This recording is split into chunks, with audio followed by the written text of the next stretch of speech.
Bem, além de classificar os ácidos como hidrácidos ou oxiácidos, existem algumas outras maneiras de se classificar esses ácidos inorgânicos.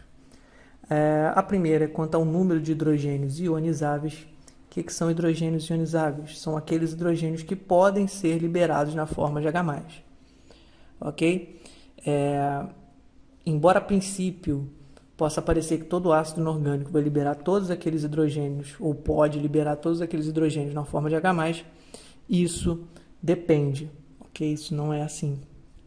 Não é tão direto assim esse raciocínio.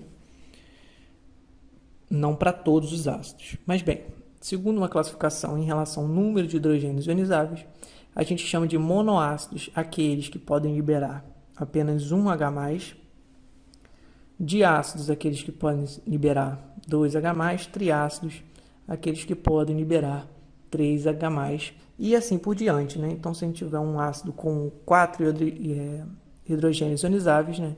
Hidrogênios que podem ser liberados na forma de H+, a gente vai ter um tetraácido, e assim por diante, né? Então, a gente tem essa classificação aqui, ok? Para ácidos inorgânicos. No caso de hidrácidos, como a gente sabe quais são os hidrogênios ionizáveis? No caso de hidrácidos, todos os hidrogênios são ionizáveis. A gente pode generalizar assim, certo? Então, se eu tenho o H2S, ele tem 2 hidrogênios, é um ácido, é um hidrácido, então ele tem 2 hidrogênios ionizáveis. Automaticamente a gente pode intuir isso, porque ele tem 2 hidrogênios. Quando a gente está falando de oxiácidos, isso não é tão direto, ok? Nos oxiácidos são ionizáveis os hidrogênios ligados a oxigênio diretamente na sua estrutura molecular, ok? Então, vamos prestar atenção aqui. No caso do H2SO4, que a gente tem aqui, a estrutura, né, a estrutura de ligação do H2SO4 é essa aqui, certo?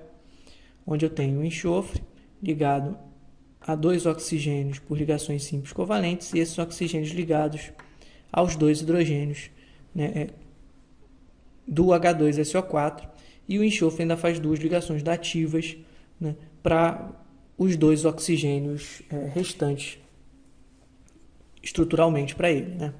Então, essa aqui é a estrutura dele. Então, ele tem 2 hidrogênios e os 2 hidrogênios estão ligados diretamente ao oxigênio.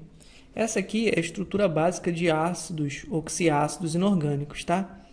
Mas a gente tem que tomar certos cuidados. Então, nesse caso aqui, os 2 hidrogênios do H2SO4 estão ligados ao oxigênio diretamente na sua estrutura. Então, a gente pode considerar que os 2 hidrogênios são ionizáveis. Eles podem, né, ser liberados na forma de H+. Contudo, isso não é regra para todos os ácidos. Por quê? Por exemplo, no H3PO3, que é uma pegadinha que normalmente se usa quando se pergunta isso, e a gente tem que gravar essa estrutura aqui. O que a gente tem como estrutura, né, para o H3PO3? A gente tem 2 hidrogênios ligados diretamente ao oxigênio que vão estar ligados ao fósforo. Só que a gente tem um hidrogênio que está ligado no fósforo, não no oxigênio, não no outro oxigênio que está sobrando aqui. E esse fósforo está fazendo uma dativa para esse oxigênio.